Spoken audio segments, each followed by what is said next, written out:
ದೇವರ ಮಕ್ಕಳೇ, ಯೇಸು ಸ್ವಾಮಿ ಇವತ್ತು ನಮ್ಮ ನೋಡಿ ಹೇಳುವಂತ ಮಾತು, ನಿನ್ನಲ್ಲಿರುವಂತ ಬೆಳಕು, ನಿನ್ನಲ್ಲಿರುವಂತ ಅಭಿಷೇಕ, ನಿನ್ನಲ್ಲಿರುವಂತ ಪ್ರಸನ್ನತೆ, ನಿನ್ನಲ್ಲಿರುವಂತ ನನ್ನ ಜೀವ ನೀವು ಕಳೆದುಕೊಳ್ಳದ ಹಾಗೆ ಎಚ್ಚರಿಕೆ ಉಳ್ಳವರಾಗಿರಿ.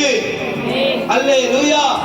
ಯಾವಾಗ ಬೆಳಕು ಕತ್ತಲೆಯಾಗುತ್ತೆ, ಯಾವಾಗ ಅಭಿಷೇಕ ಕಳೆದುಕೊಳ್ಳುತ್ತೇವೆ ಎಂಬುದಾಗಿ ನೋಡುವಾಗ, ಪಾಪವು ನಮ್ಮನ್ನು ಆಳ್ವಿಕೆ ಮಾಡುವಾಗ, ಪಾಪ ನಮ್ಮ ಹೃದಯದಲ್ಲಿ ಬರುವಾಗ, ಪಾಪದ ಆಲೋಚನೆ ನಮ್ಮಲ್ಲಿ ಬರುವಾಗ, ಲೋಕವನ್ನು ನಾವು ತಿರುಗಿ ನೋಡುವಾಗ, ಲೋಕದ ಆಸ್ತಿಗೆ, ಲೋಕದ ಆಕಾಂಕ್ಷೆಗೆ, ಲೋಕದ ಕಾರ್ಯಕ್ಕೆ ನಮ್ಮನ್ನು ಒಪ್ಪಿಸಿಕೊಡುವಾಗ, ಪಾಪವೆಂಬುದು ಸಂಪೂರ್ಣವಾಗಿ ನಮ್ಮ ಹೃದಯದಲ್ಲಿ ಬಂದಾಗ, ನಮ್ಮಲ್ಲಿರುವಂತಹ ಬೆಳಕು ಎಂಬಂತ ಅಭಿಷೇಕ ಹೊರಗಡೆ ಹೋಗಿ ಕತ್ತಲೆ ಎಂಬಂತ ಪಾಪ ನಮ್ಮಲ್ಲಿ ಒಳಗಡೆ ಬಂದಾಗ ನಮ್ಮನ್ನು ಶಾಪವು ಆಳ್ವಿಕೆ ಮಾಡುತ್ತದೆ.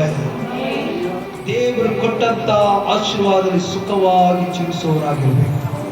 ಯೇಸು ಸ್ವಾಮಿ ನಮ್ಮೊಳಗೆ ಬರುವಾಗ, ನಮ್ಮ ಕುಟುಂಬದಲ್ಲಿ ಬರುವಾಗ, ನಮ್ಮ ಹೃದಯದಲ್ಲಿ ಬರುವಾಗ, ನಮ್ಮಲ್ಲಿರುವಂತ ಕತ್ತಲೆ ನೀಗಿಸಿ ಅದು ಬೆಳಕಾಗಿ ಉರಿಸುವಂತ